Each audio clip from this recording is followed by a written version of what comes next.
Jackie Cinemas. Unbiased cinema review.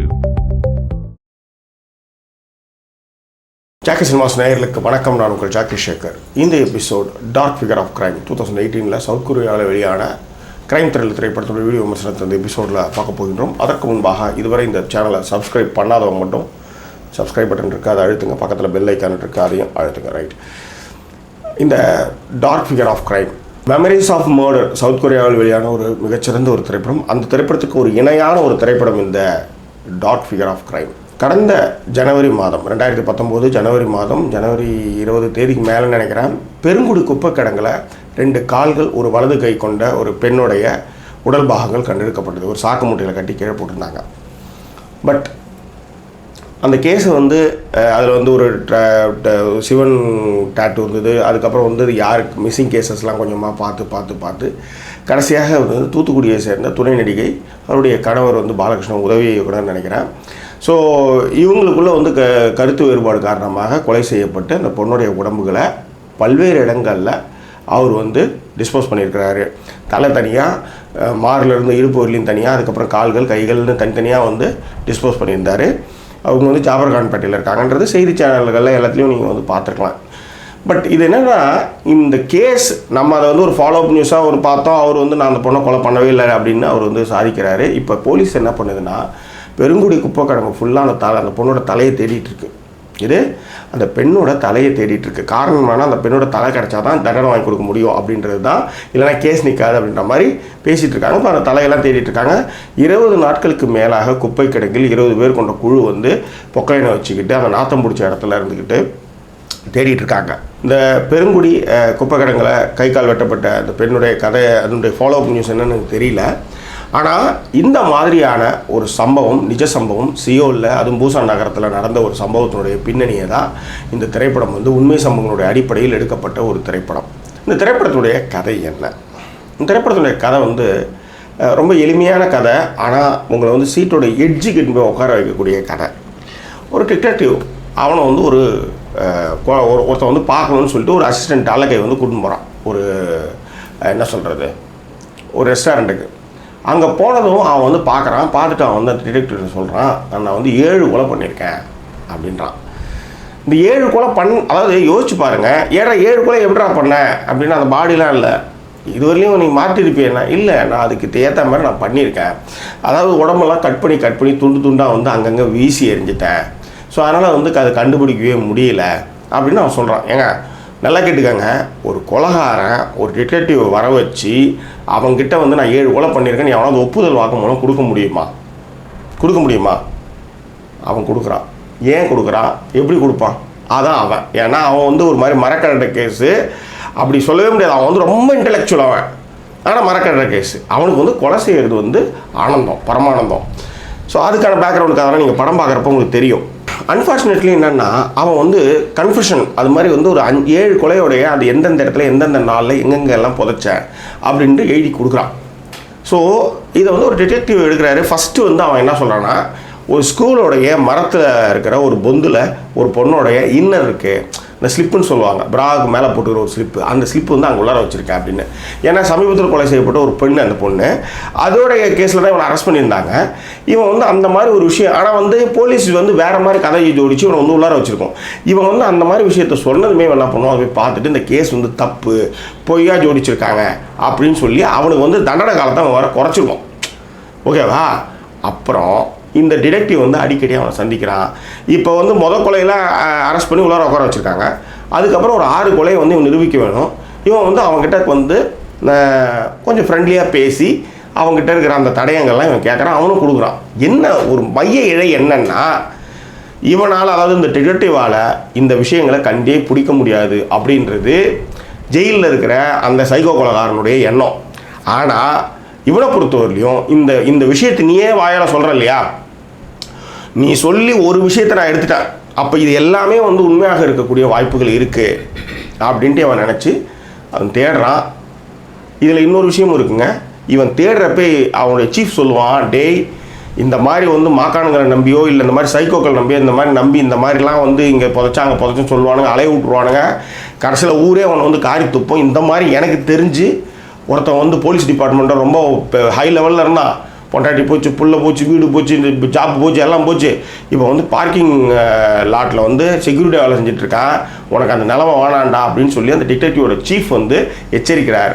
ஆனால் detective களத்தில் இறங்குறார். அவர் ஜெயிச்சாரா இல்லையா, அந்த கொலைகாரனுக்கு தண்டனை வாங்கி கொடுத்தாங்களா இல்லையா, அந்த சைக்கோ கொலைகாரனை எந்த புள்ளியில் பிடிச்சார். ஏன்னா கொலைகள்லாம் நடந்ததெல்லாம் 5 வருஷம் 7 வருஷம் 8 வருஷம் மண்ணாக மக்கி போன ஒரு விஷயம். இப்போ எப்படி இந்த பெருங்குடி கொலை வந்து எப்படி வந்து தலையை தேடிட்டு இருக்காங்களோ அந்த மாதிரி ஒரு இடத்துலையும் பாகங்கள் வீசப்பட்ட ஒரு சம்பவம் அது.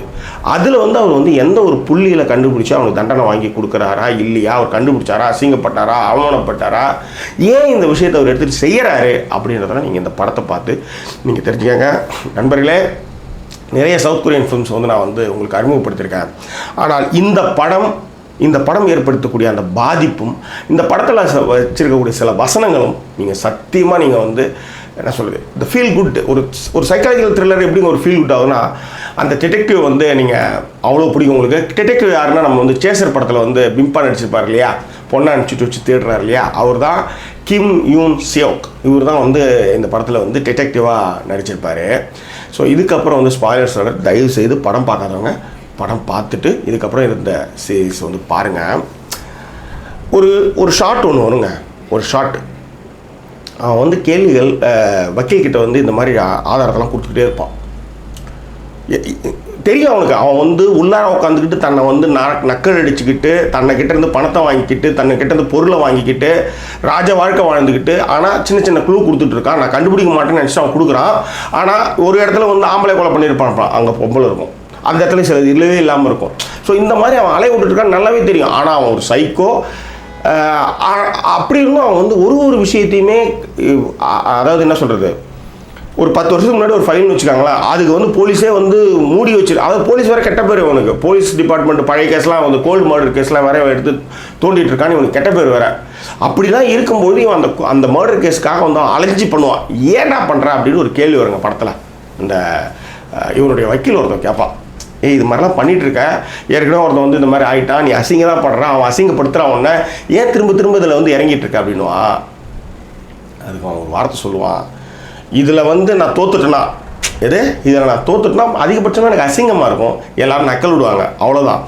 ஆனால் இதில் நான் ஜெயிச்சிட்டேன்னா அவன் வெளியே போய் இன்னும் நிறையா உயிர்கள், அதாவது கொலை பண்ணாமல் இருப்பான். ஒன்று ஆக்சுவலாக இந்த கொலைகள்லாம் எப்படிப்பட்ட விஷயமா இருக்கும் அப்படின்னா, ஒன்று அந்த காணாப்போன பெண்கள் எல்லாமே வந்து யாராவது ஒருத்தவங்களுடைய ஆதரவில் இருப்பாங்க. எங்கேயோ ஓடிட்டா திரும்ப என்னைக்கா ஒரு நாள் வருவா அப்படின்ற மாதிரி ஒரு எண்ணத்தில் இருப்பாங்க. இன்னொன்று அவங்கள பற்றி யாரும் கவலையே படாதவங்களை வந்து அவன் கொலை பண்ணியிருப்பான். ஸோ இந்த மாதிரி 7 கொலை பண்ணி அவன் மாட்டாததுக்கு காரணம்னா, இந்த இந்த ராத்திரியில் வந்து பிச்சைக்காரெல்லாம் இப்போ கோயம்பேடில் சுற்றுறான், எவனோ ஒருத்தன் சாவடிச்சா யார் வந்து அவனுக்காக கிளைம் பண்ணுவாங்க, யாருக்கு அவனுக்காக போய் கம்ப்ளைண்ட் பண்ணுவாங்க. ஸோ அந்த மாதிரி நபர்களை அவன் கொலை பண்ணிவிட்டு அழகாக சுற்றிட்டு இருந்துப்பான். ஸோ அவங்க இதில் என்னன்னா, ஒரே ஒரு ஸ்விம்மிங் பண்ணுற ஒரு பொண்ணு வந்து காணாமல் போயிருக்கோம். ஆக்சுவலாக அந்த பொண்ணோட பாட்டி மட்டும்தான் இருப்பாங்க, அவங்க வேறு யாருமே கிடையாது. அந்த பொண்ணை பார்க்குறப்பலாம் ஒரு அப்பாவி பெண் வந்து கொலை பண்ணியிருக்கிறா. ஆனால் இவங்க என்ன நினச்சிக்கிறாங்க, உயிரோடு இருக்கானா என்னன்னு தெரியல. போலீஸும் அடுத்த ஸ்டெப் எடுக்கல. போலீஸ் வந்து என்னென்னா, இந்த மாதிரி நிறைய கேசஸ் வந்து அவங்க வந்து ஆதாரம் இல்லை, கிளைமுக்கு ஆள் இல்லை அப்படின்னு சொல்லிட்டு அவங்க வந்து இது பண்ணிடுறாங்க, க்ளோஸ் பண்ணிடுறாங்க, போய் கேஸை போட்டு க்ளோஸ் பண்ணிடுறாங்க. அதெல்லாம் இவன் தோண்டி அவன் ஜெயிக்கிற அந்த விஷயமும் அவன் சொல்லுவான், இது வந்து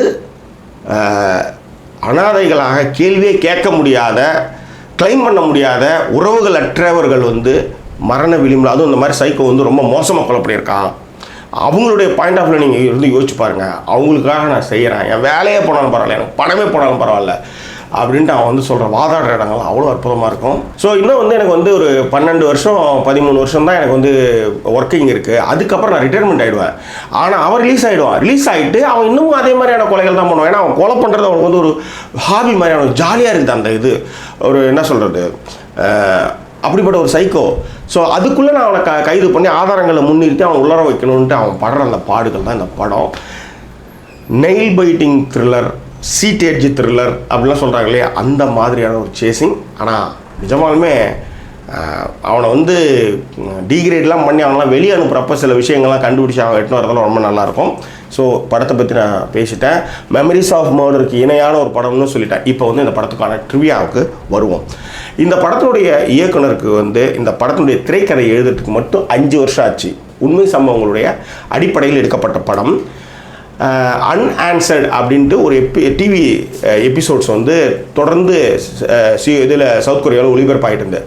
அதில் 869வது எபிசோடில் இந்த மாதிரி வந்து கிளைம் பண்ண முடியாத ஆட்களை கொலை பண்ணி ஒருத்தன் வந்து தப்பிக்கிறான். அவனுக்கு வந்து எப்படி வந்து ஒருத்தர் வந்து தண்டனை வாங்கி கொடுத்தாரு அப்படின்ற ஒரு எபிசோடை ஒளிபரப்புகிறாங்க. இப்படி ஒரு விஷயம் இருக்குன்னதுமே அதை எப்படி வந்து சால்வ் பண்ணாங்க போலீஸ்ன்றதை டிடெக்டிவ் வச்சு இவங்க ஒரு திரைக்கதையை அமைச்சு இந்த படத்தை எடுத்தாங்க. ஆனால் இந்த படம் சந்தித்த பிரச்சனைகள் நிறைய. இதில் என்ன ஒரு பிரச்சனைனா, அதில் வந்து ஒரு பையன் வந்து மர்டர் ஆவான். அந்த பையனுடைய அக்கா வந்து கேஸ் போட்டாங்க. பேர், அவன் கொலை பண்ண முறை எல்லாமே படத்தில் அப்படியே வச்சுட்டாங்க. இது வந்து எங்களுக்கு வந்து ரொம்ப பாதிக்குது. அவன் வயசு முதற்கொண்டு அப்படியே வச்சுட்டாங்க. ஸோ அதனால் அந்த படத்தை வந்து தடை பண்ணணும் அப்படின்ட்டு இதில் ஒரு கேரக்டர் வந்து அந்த பையனோட அக்கா வந்து கேஸ் போட்டாங்க. ஆனால் இந்த படத்தில் மற்ற விக்டிமுடைய ரிலேஷனில் ஒருத்தர் என்ன பண்ணியிருக்காரு, சோஷியல் மீடியாவில் எழுதி இந்த மாதிரி படங்கள் எடுக்கும் பொழுது தான் இந்த மாதிரி பக்கத்து வீட்டில் வந்து அம்மா இல்லாத ஒரு பொண்ணு வந்து தனியாக வந்து வேலை செய்யுது. ஒன்றும் இல்லை, அம்மா அப்பா கிடையாது, அந்த பொண்ணு வந்து படிச்சிருச்சு, இடஒதுக்கீட்டிலே படிச்சிருச்சு, வெளியே வருது. அது வந்து பெருங்குடியில் ஏதோ ஒரு ஹாஸ்டலில் உட்காந்து வேலை செய்யுது. அப்போ அந்த பொண்ணு திடீர்னு காணாம போச்சு, எங்கே ஓடிடுச்சுன்னு கிடையாது, இப்படி கூட நடந்திருக்கலாம். அப்போ அந்த கேஸை வந்து அந்த ரூமில் இருக்கிறவங்க கூட போய் இந்த மாதிரி அவன் கூட அந்த பொண்ணு வந்து காணாமல் போயிட்டா அப்படின்னு வந்து கேஸை ஃபைல் பண்ணலாம். ஏன்னா கேஸே ஃபைல் பண்ண மாட்டாங்க நிறைய பேர். கேஸு ஃபைல் பண்ணதுனால இந்த மாதிரி கொலைகள்லாம் வந்து நடந்திருக்கு. கிளைமும் பண்ணல, கேஸும் ஃபைல் பண்ணலாம். அப்போ என்ன அவன் கொலைகாரன் வந்து ஜாலியாக வந்து கொலை பண்ணிகிட்டு இருக்கான். ஸோ அந்த மாதிரியான விஷயங்கள்லாம் நடக்கிறதுக்கு பக்கத்தில் இருக்கிற நபர்கள் மீது வந்து ஒரு கரிசனம் கொள்றதுக்கோ அவங்கள பற்றின வந்து தகவல்களை தெரிவிக்கிறதுக்கோ இந்த திரைப்படம் வந்து ஒரு உந்து சக்தியாக இருக்கும் அப்படின்ட்டு அந்த ஒரு விக்டீமில் ஒருத்தர் வந்து சொல்லி மக்களை வந்து என்ன சொல்கிறது தன் பக்கம் ஈர்த்தார். அதுக்கப்புறம் அவங்களும் வந்து கேஸை வந்து வாபஸ் வாங்கிட்டாங்க அந்த அக்கா. அதில் என்ன கொடுமைன்னா, படக்குழு வந்து பகிரங்கமாக மன்னிப்பு கேட்டுச்சு. உங்களுடைய யாராவது ஒருத்தவங்களுடைய மனதை வந்து புண்படுத்துன்னா நாங்கள் மனப்பூர்வமாக மன்னிப்பு கேட்டுக்கிறோம் அப்படின்னு சொல்லிச்சு. ஸோ யோசிச்சு பாருங்கள், 869 எபிசோடு பார்த்துட்டு அதில் இருக்கிற மற்ற விஷயங்கள்லாம் வச்சு இன்க்ளூட் பண்ணி தான் வந்து இவர் வந்து எடுத்துருக்கிறாரு. அப்போ இந்த 869 அன்ஆன்சர்டு கேசஸ் இருக்கு இல்லையா, இது வந்து பூசாரா நடந்த கதையை தான் இப்போ அவர் படமாக எடுத்திருக்காரு. அதுக்கு முன்னாடி 869 868 கேஸ் வந்து இது வரையிலும் டெலகாஸ்ட் பண்ணியிருக்காங்க. அப்போ யோசிச்சு பாருங்கள், எத்தனை கொலைகள், விடை தெரியாத மர்மங்கள், எத்தனை கொலைகள் இப்படி ஆயிருக்குன்னு யோசிச்சு பாருங்கள். அவ்வளோ பெரிய நகரத்தில் இந்த மாதிரி கேள்விகளே இல்லாமல் கொலை பண்ணப்படுறவங்களுக்கு வந்து ஒரு என்ன சொல்கிறது, அவங்களுக்கு ஒரு சமர்ப்பணமாக கூட இந்த படத்தை நான் வந்து பார்க்குறேன். இந்த படத்தில் டாப் மோஸ்ட் எதுனா ஜூ ஜி ஹூன், அவர் தான் இந்த திரைப்படத்தில் வந்து வில்லன் கேரக்டர் பண்ணியிருக்காரு. நான் அசால்ட், ஐயோ, அதுவும் அந்த ஃபஸ்ட்டு வந்து இன்டிமேஷன் கொடுத்துட்டு அவனை அலைய வச்சுட்டு அதுக்கப்புறம் பொருள் வர அவன் வந்து கொஞ்சம் கொஞ்சமாக அவன் மாறுறான் அந்த துணி. அதே நேரத்தில் கோர்ட்டில் வந்து கோட்டார் அவர்களை எதிர்க்க வந்து அவன் வந்து உட்காந்துட்டு இருக்கிற விஷயம், அவனுக்கு வந்து அவன் அதுக்கப்புறம் மீடியாவை சந்திக்கிறப்ப அவன் பிஹேவியரு சான்ஸே கிடையாதுங்க. அற்புதமான உடல் மொழி இந்த படம். இந்த படம் வந்து நிஜமாகவே வந்து வாழ்க்கையை நீங்கள் தவறவே விடக்கூடாத ஒரு கிரைம் த்ரில்லர் படம்னு நான் சொல்லுவேன். இந்த திரைப்படத்துக்கு ஜாக்கி சினிமாஸ் அளிக்கக்கூடிய மதிப்பெண் 5க்கு 4.25. இந்த திரைப்படம் வந்து கண்டிப்பாக பார்த்து தர வேண்டிய திரைப்படம் என்று ஜாக்கி சினிமாஸ் பரிந்துரைக்கின்றது. வேற என்ன, மீண்டும் வேறொரு எபிசோடில் நான் சந்திக்கிறேன். அதுவரை நன்றி கூறி விடைபெறுவது உங்கள் ஜாக்கி சேகர். நன்றி, வணக்கம்.